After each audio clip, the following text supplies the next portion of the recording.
দাওয়াত দেয়, এখানে অর্থ মানে ভুল করেছে। দাওয়াত দেয় মানে জিয়াফত করে, খাবারের দাওয়াত। যদি নিমন্ত্রণ করে তাহলে কি করো, ফাজিবুহু, দাওয়াত কবুল করো, নিমন্ত্রণ কবুল করো। ওলামারা বলেছেন যে বিশেষ করে এই দাওয়াত হচ্ছে ওলিমার, বিবাহ শাদীর দাওয়াত। দাওয়াত বিভিন্ন রকমের আছে, কতক দাওয়াত বিদাতি দাওয়াত, কতক দাওয়াত জায়েজ দাওয়াত, কতক দাওয়াত সুন্নতি দাওয়াত। সুন্নতি দাওয়াত হচ্ছে ওলিমার দাওয়াত। নবী সাল্লাল্লাহু আলাইহি ওয়াসাল্লাম বলেছেন আউলিম ওয়ালাউ বিশাদ, বিবাহ শাদী করেছো ছেলে পক্ষকে, মেয়ে পক্ষকে না, আমাদের ওর মেয়ে পক্ষ খাওয়ায়, সবকিছুর বোঝা চাপে মেয়ের ওপর, আর মেয়ের বাবার উপর। মেয়ের বাবা হয়ে যাওয়া যেন অপরাধ হয়ে গেছে। আর যার কারণে আমাদের সমাজে মেয়ে হলে মুখ কালো লাগে, খবরই দেয় না বন্ধু বান্ধবকে মেয়ে হয়েছে তখন। আর ছেলে হলে দেখতেন কত মিষ্টি খাওয়াইতো। অনেক মানুষ এরকম আছে, কাঁদাকাটি শুরু হয়েছে গোটা পরিবারে যে মেয়ে কেনে জন্ম। এক মেয়ের পরে যদি আর এক মেয়ে জন্মে যায়, নিবে দুটোই মাত্র, আর দুটো যদি পরপর মেয়ে হয়ে যায় তো বালা মুসিবত হয়ে গেল। আল্লাহু আকবার। অথচ মেয়েতে যে বরকত আছে হয়তো ছেলেতে নেই। যদি মানুষ বুঝতো, যদি মানুষ বুঝতো। নবী করিম সাল্লাল্লাহু আলাইহি ওয়াসাল্লাম তার চাইতে আর শ্রেষ্ঠ ব্যক্তি আল্লাহ পয়দাই করেননি, করেছেন কি? তার জন্য আল্লাহ যা মনোনয়ন করলেন, বাছাই করলেন, তা হচ্ছে 4টি মেয়ে। 4টি মেয়ে বেঁচে থাকলো, ছেলে বেঁচে থাকলো না। ছেলে দিলেন, আল্লাহ নিয়ে এলেন যে মোহাম্মদ তোমাকে দিলাম, কিন্তু তুমি যে সর্বশক্তিমান নও, তুমি যে ক্ষমতার মালিক নও, এটা আমি দেখাবার জন্য আমি তোমার ছেলেগুলোকে নিয়ে নিলাম। কোনটা 1 বছরে, কোনটা 2 বছরে নিয়ে নিলাম আমি বাল্য জীবনে। দেখো আমার ক্ষমতা আমি দেখাইলাম, যাতে করে তোমার পূজা কেউ করতে না লাগে। এখানেও শিক্ষা রয়েছে, তাওহীদের শিক্ষা, যে মোহাম্মদ সাল্লাল্লাহু আলাইহি ওয়াসাল্লাম নিজের জন্য একটি সন্তানকে যদি বাঁচাতে না পারেন, কেঁদে ফেলছেন ইব্রাহিমের মৃত্যুর মুহূর্তে গিয়ে, কেঁদে ফেলছেন আইনাহু তাযরাফান। আর বলছেন হে ইব্রাহিম, তোমার বিচ্ছিন্নতায় আমরা খুব শোকে ভেঙে পড়েছি। ইন্না আলা ফিরাকিকা ইয়া ইব্রাহিম লামাহজুনুন, বুখারী শরীফের হাদিস। ওয়ালা আকুল ইল্লা মা ইউরদি রাব্বুনা, তবে আল্লাহকে অসন্তুষ্ট করার মতো কোনো কথা বলবো না, ভাগ্যের বিরুদ্ধে কোনো কথা বলবো না। এর উপর ইন্না লিল্লাহি ওয়া ইন্না ইলাইহি রাজিউন, ইন্না লিল্লাহি মা আতা ওয়া লাহু মা আখাযা ওয়া কুল্লু শাইইন ইনদাহু বিআজালিন মুসাম্মা। আল্লাহু আকবার। আল্লাহ যা দিয়েছেন তাও তার, আর যা নিয়েছেন তাও তার, আর প্রত্যেক বস্তুর আল্লাহ রাব্বুল নির্ধারিত সময় রেখেছেন, সেই সময়কে অতিক্রান্ত করতে পারবে না। জি, তাহলে এখান থেকে কত শিক্ষা রয়েছে যে নবী করিম সাল্লাল্লাহু আলাইহি ওয়াসাল্লামের জন্য আল্লাহ 4টি মেয়ে বাছাই করলেন, মেয়েগুলিকে বড় করলেন, মেয়ের বিবাহ শাদী দিলেন, ছেলে একটিও রাখলেন না। আমরা কি তার চাইতে শ্রেষ্ঠ? তার কাছাকাছি হতে পেরেছি? তার সাহাবাই কেরামদের একটা সাধারণ সাহাবীর কাছাকাছি হতে পেরেছি? তাবেঈনদের কাছাকাছি হতে পেরেছি? তাহলে যদি আল্লাহ আমাদেরকে মেয়ে দেন, তাহলে নারাজি কেন, অসন্তুষ্ট কেন? আল্লাহু আকবার। কত ইমানের দুর্বলতা! এগুলিতে কুফরির আশঙ্কা আছে। কুফরির, তকদীরের উপর অসন্তুষ্টি প্রকাশ কুফরির শামিল। আল্লাহর কুদরত সম্পর্কে আপত্তি, আল্লাহর হিকমত, আল্লাহর রহস্য, গুরু তত্ত্ব সম্পর্কে আপত্তি, মনে আপত্তি, মুখে আপত্তি নাও করে, মনে আপত্তি যে আল্লাহ তুমি মেয়ে কেন দিলে, মনে মনে আপত্তি, মেয়ে কেন হয়ে গেল পরপর করে 3-4টা। কতগুলি সমস্যা দেখছেন, কতগুলি তকদীরের ক্ষেত্রে আমাদের ইমানের সমস্যা।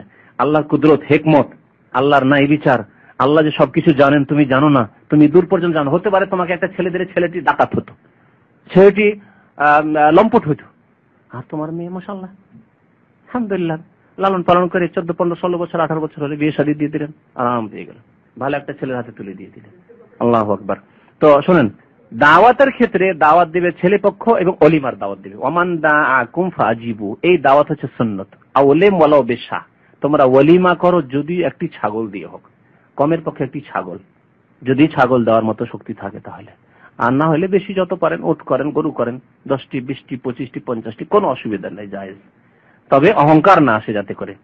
আর এই দাওয়াতে আবার বাছাই না হয় যে দাওয়াতে শুধু হমড়া চুমড়াদেরকে ডেকেছেন, নেতা মাথাদেরকে ডেকেছেন, আর গরিবদেরকে, গ্রামের গরিবদেরকে না, গরিবদেরকে কলা পাতায় দূরেই দিয়েছেন, এই তোমরা পরে আসবে, আগে এই যে বড় বড় মেহমান এসে তারা খেয়ে নিক, তারপরে যাও তোমরা, দিলেন ধাক্কা দিয়ে তাড়িয়ে। বেচা আর গরিব মানুষকে বসতেও দেওয়া হয় না, দাঁড়িয়ে থাকে, হয়তো দাঁড়িয়ে দাঁড়িয়ে দিয়ে দিলেন, আর না হলে দূরে একেবারে ফুটপাতে কোথাও বসিয়ে দিলেন। আর বাকি যেগুলি আপনার মেহমান মনে করছে, যাদের কাছ থেকে গাদা পয়সা আসবে, গিফট আসবে, উপহার আসবে, তাদের জন্য স্টেজ তৈরি করেছেন, খাবারের জন্য প্যান্ডেল সাজিয়েছেন, আর কত কি করেছেন। এইটি সমস্যা। আবার শাররুত তাআমে তাআমুল ওয়ালিমা, সবচেয়ে জঘন্য খাবার হচ্ছে ওয়ালিমা। ওই ওয়ালিমার খাবার ইউদা ফিহিল আগনিয়া, যাতে বড় বড় ধনীদেরকে, পয়সাওয়ালা নেতাদেরকে ডাকা হয়, আর ওয়ুতরাকুল ফুকারা, ফকিরদেরকে ডাকা হয় না, দরিদ্র গরিব গ্রামের তাদেরকে ডাকা হয় না। সমানভাবে ডাকতে হবে, সমানভাবে, যা রুচি হবে ওই পয়সাওয়ালা এসে গরিবের পাশে বসে খাবে, নাহলে খাবে না। আলাদা আলাদা ব্যবস্থা করতে হবে, কখনো না, কোনো প্রয়োজন নেই। ওমান দাআকুম ফাজিবু, তোমাদের কেউ দাওয়াত দেয় তাহলে অবশ্যই কবুল করো। তাহলে ওলিমার যদি দাওয়াত হয় তাহলে কবুল করা, অনেক ওলামারা বলেছেন যে ওয়াজিব, দাওয়াত কবুল করা উচিত। যদি রোজায় থাকেন তবু কবুল করেন, যান গিয়ে সেখানে গিয়ে না খেলে খেতে পারছি না আমি, ওজোর পেশ করেন।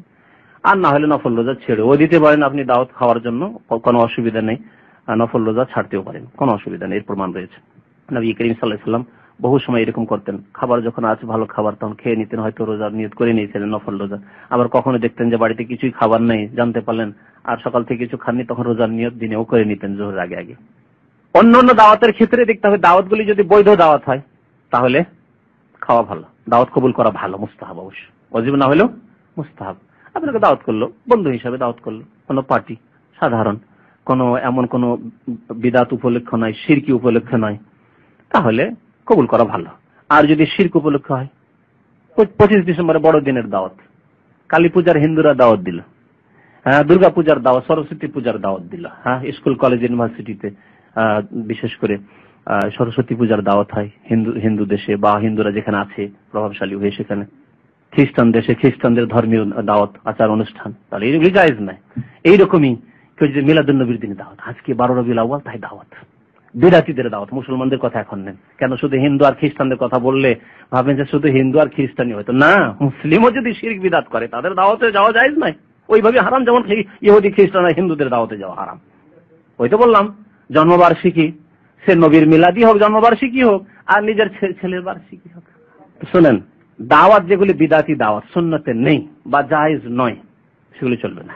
নবী করিম সাল্লাল্লাহু আলাইহি ওয়াসাল্লামের যুগে খাতনা হইতো না, হইতো না, হতো। খাতনার দাওয়াত করেছেন, হ্যাঁ করেছেন। হাসান হুসেনের খাতনার দাওয়াত, হাসান হুসেন তো খাতনা করেছেন নবী করিম সাল্লাল্লাহু আলাইহি ওয়াসাল্লামের সামনে, খাতনা দাওয়াত করেছেন? করেননি, তাহলে চলবে না।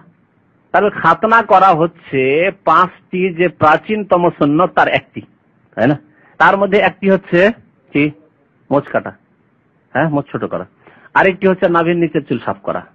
এগুলিও তো ওই 5টি প্রাচীনতম সুন্নতের একটি একটি করে এগুলি। তো এগুলি উপলক্ষে কোনো দাওয়াত করেন আপনারা? বিদাতিরা করে যে আজকে মোচ কাটা দিবস আছে, হ্যাঁ, মোচ ছাটা দিবস আছে, নেই। তাহলে যখন নেই তো কেন এগুলি করবেন? তাহলে বোঝা গেল যে না, এগুলো চলবে না। খাতনা করবেন, একটু চামড়া কাটবেন, আর তার জন্য দাওয়াত। কি জন্য দাওয়াত? যে অনেক আসবে, গিফট আসবে, উপহার আসবে, এটা বিরাটি দাওয়াত। জন্মবার্ষিকীর দাওয়াত, সে নবী সাল্লাল্লাহু আলাইহি ওয়াসাল্লামের জন্মবার্ষিকী হোক, আর আপনার হোক, আপনার স্ত্রীর হোক, ম্যারেজ ডের দাওয়াত, ম্যারেজ ডের দাওয়াত, ছেলে মেয়ের জন্মবার্ষিকীর দাওয়াত হোক, সবগুলি বিদাতি। এগুলি হচ্ছে ইহুদি, নাসারা, খ্রিস্টানদের অনুকরণ। মান তাশাব্বাহা বিকওমিন ফাহুয়া মিনহুম, জুমা মসজিদে শুনিয়ে এলাম। যেই ব্যক্তি কোন জাতির সাদৃশ্যতা অবলম্বন করবে, তাদের পদাঙ্কের অনুসরণ করবে, তাদের মধ্যে সেই ব্যক্তি গণ্য হবে, ফাহুয়া মিনহুম, তাদের দলে শামিল হবে। সুতরাং কাফির ইহুদি নাসারাদের দলে শামিল হইেন না। জন্মবার্ষিকীর দাওয়াত আর এই দাওয়াত সেই দাওয়াত, তো এই মৃত্যুবার্ষিকীর দাওয়াত, হ্যাঁ 40টার দাওয়াত, কোরআন খানি করে বসানোর দাওয়াত, যেগুলি এগুলি নেই। নবী সাল্লাল্লাহু আলাইহি ওয়াসাল্লাম এরকম দাওয়াত করেছেন। নবী সাল্লাল্লাহু আলাইহি ওয়াসাল্লামের চাচা হামজা সাইয়্যিদুশ শুহাদা, তার জন্য কোরআন খানি করে সাহাবায়ে কেরামদেরকে নিয়ে পাঠিয়ে করেছেন নবী সাল্লাল্লাহু আলাইহি ওয়াসাল্লাম, খাওয়াইছেন লোকজনকে যে 40 করি, বা বিনা 40 অনির্দিষ্টকালে যে কোনো দিনে মৃত্যুর নামে খানা করেছেন নবী করিম সাল্লাল্লাহু আলাইহি ওয়াসাল্লাম? হ্যাঁ না না একটা বলেন, যদি করে থাকেন প্রমাণ নিয়ে আসতে হবে তাদের কাছে। কে বললো পয়সা ছিল না? নবী করিম সাল্লাল্লাহু, হ্যাঁ হ্যাঁ আমাকে বলতে না, ওইটাই বলছিলাম যে নবী করিম সাল্লাল্লাহু আলাইহি ওয়াসাল্লাম হজে গিয়ে 100টি উট, আর আমরা একটা ভাগ দিতে পারি না। অনেকে ফ্রিতে হজের চেষ্টা করি, আর ফ্রিতে হজের পরে জিজ্ঞাসা করি যে হুজুর আমার কুরবানিটা ফ্রি হবে কিনা। সত্যি বলছি, হজ তো ফ্রি হলো 1500, 1600, 1800 টাকা ফ্রি করে দিলাম, যাই হোক আল্লাহ করলো তাদের পক্ষ থেকে, হলো কিছু ভাইদের। তারপর আবার জিজ্ঞাসা যে আমার কুরবানিটা ফ্রি হবে কিনা, 300 টাকা। আচ্ছা, কুরবানি 350, 400, কোথাও এর কমে হয় কিনা, 250-তে হয় কিনা, কোথাও 300-তে হয় কিনা, এই খোঁজ খবর। কত মানে পয়সার অভাব দেখেন, বা মনের অভাব। আর নবী করিম সাল্লাল্লাহু আলাইহি ওয়াসাল্লাম 100 উট কুরবানি করতে পারছেন, তিনি দাওয়াত করতে পারতেন না? খাতনা দাওয়াত করতে পারতেন না? আর জন্ম দিবস আর মৃত্যু দিবস আর ওই কেউ মারা গেছে তার জন্য কোরআন খানি, ইসালে সব, এসব করতে পারতেন না? না, সুতরাং এসব নেই।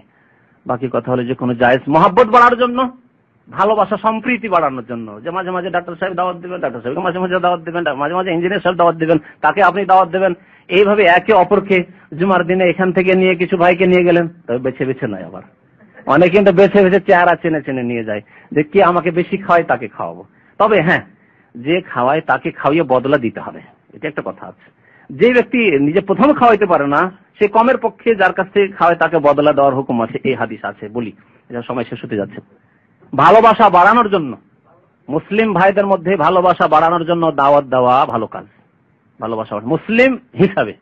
এই জন্য নয় যে এর কাছ থেকে ধার খরচ বেশি পাবো, এই লোকটিকে যদি দাওয়াতটাও দিতে পারি না, ব্যবসায়ী অনেক টাকা পয়সা আছে, সুতরাং যখন তখন আমাকে ধার খরচ দিতে পারবে, দরকার হলে 10,000 20,000 টাকার ভিসা কিনবো, এই ভাই 10,000 টাকা দাও, দিয়ে দিবে, একে যদি খাইয়ে খাইয়ে মোটা করে রাখি না, এরকম না। বিবাহের একটি সুন্নাত হচ্ছে ওলিমা। এটা কি বরের পক্ষ থেকে কন্যার পক্ষকে দাওয়াত করে খাওয়ানো? এই ওলিমার সুন্নাত তরিকা দয়া করে জানাবেন। ওলিমা ছেলের পক্ষ থেকে, জি, বরের পক্ষ থেকে ওলিমা হবে, এবং ওলিমা যে বরের আশেপাশে যত লোককে দাওয়াত দিতে পারে তার পক্ষে সম্ভব খাওয়াবে। যত লোক জনকে দাওয়াত দিতে পারবে, সচ্ছল অসচ্ছল, গরিব দুঃখী সুখী সবাইকে দাওয়াত দেবে।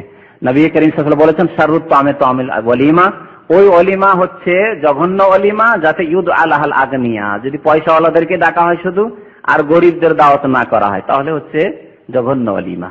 তাহলে বোঝা গেল যে ওলিমার দাওয়াত দিবেন গ্রামবাসী, গরিব দুঃখী সুখী সবকে ডাকবেন, শুধু চেহারা দেখে দেখে পয়সা দেখে দেখে ডাকবেন না। কারণ আমাদের দেশে তো আবার এখন হোটেল সিস্টেম করেছে, তাই না? কি কি পাচ্ছে টেবিলে বসে বসে লিখছে, কত টাকা দিল, কি গিফটটা দিয়ে গেল, আর কে দিল না, ওই লিস্টটা রাখলো যাতে করে আগামীতে ওদের বাড়িও যদি দাওয়াত চাওয়াত হয় তাহলে ও যেমন পরিমাণে দিয়েছে তেমন পরিমাণ আমিও দেবো। শুরু করেছে না করেনি? হোটেল, এই তো শিকর হোটেল, শিকর হোটেলে যেমন বিল দিবেন তেমন খেতে পারবেন আপনি, তো ওই রকমই হোটেলে গেলে এই ওলিমা নয়, এটি ওলিমা না। ওলিমা আল্লাহর ওয়াস্তে খাওয়াইতে হবে, এবং এটি হচ্ছে মুসলিম ভাইদের, এলাকার মুসলিম ভাইদের হক, বরের ওপর যথাসাধ্য খাওয়াবে যতটা তার পক্ষে সম্ভব। এবং এই ওলিমার সুন্নাত তরিকা হচ্ছে যেই দিন বর কন্যার দেখা সাক্ষাৎ হবে, যেই দিন বাসর হবে সেই দিন সকালবেলা, যেই রাতে বাসর হবে বা যেই দিনে বাসর হবে সেই দিনে বা সেই রাতের সকালে ওলিমা দেওয়া হচ্ছে সুন্নাত। মাসলা বলা হয়ে গেছে যে শখ করে জায়েজ নাই, যদি এক রুমে থাকতে বাধ্য হন সেটা আলাদা কথা, কিন্তু একসাথে খেতে কি বাধ্য? খেতে বাধ্য কেন খাবেন? দেখেন, একটা আল্লাহর শত্রুর সাথে যখন খাওয়া দাওয়া করবেন তখন একটা যে ঘৃণা আর একটা যে অরুচি হওয়া উচিত সেটা ধীরে ধীরে হ্রাস পেয়ে যাবে, শেষ হয়ে যাবে, তারপরে একাকার হয়ে যাবেন, তখন তার সাথে ভালোবাসা মহব্বত সবকিছু হয়ে যেতে পারে, যেটা হয়তো অন্য একটা মুসলিমের সাথে নেই, কারণ অপরিচিত সে মুসলিম, তার সাথে রুচি করে খেতে পারবেন না। কিন্তু আল্লাহর শত্রু কাফেরের সাথে রুচি করে খেতে পারছেন, কারণ রাত দিন তার সাথে ডাল ভাত করে খেয়ে অভ্যাস হয়ে গেছে। এই জন্য এখানে আপনার ঈমান এবং আকীদার বিপদ রয়েছে, যে আল্লাহর শত্রুর উপর ঘৃণা হওয়া উচিত, ঘৃণা না হয়ে ভালোবাসা হয়ে যাওয়ার আশঙ্কা আছে, যেটি হারাম। সুতরাং আল্লাহ বলেছেন ওমান ইয়াতাওয়াল্লাহুম মিনকুম ফাইন্নাহু মিনহুম, যারা তাদের সাথে ভালোবাসা করবে তারা তাদের দলভুক্ত হবে, আল্লাহ স্বয়ং কোরআনে বলেছেন।